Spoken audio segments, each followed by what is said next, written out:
Oke, selamat siang guys. Untuk kali ini saya ingin mereview letak nomor dan nomor rangka dari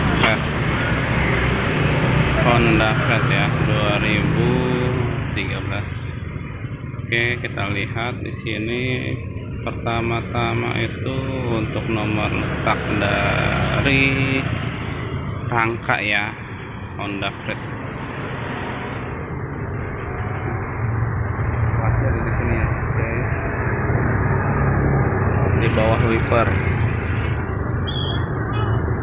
Maaf nih dengan kondisi mesin yang masih rada kotor, belum dibersihkan ya guys. Oke, untuk letak nomor mesinnya ada di sebelah sini.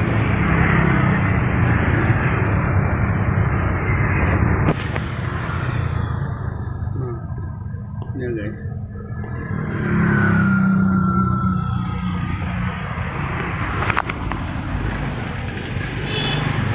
Oke, itulah review kali ini. Mohon dukungannya dan bantuannya. Jangan lupa like dan subscribe-nya. Ditunggu untuk konten-konten review mobil lainnya. Terima kasih. Selamat siang.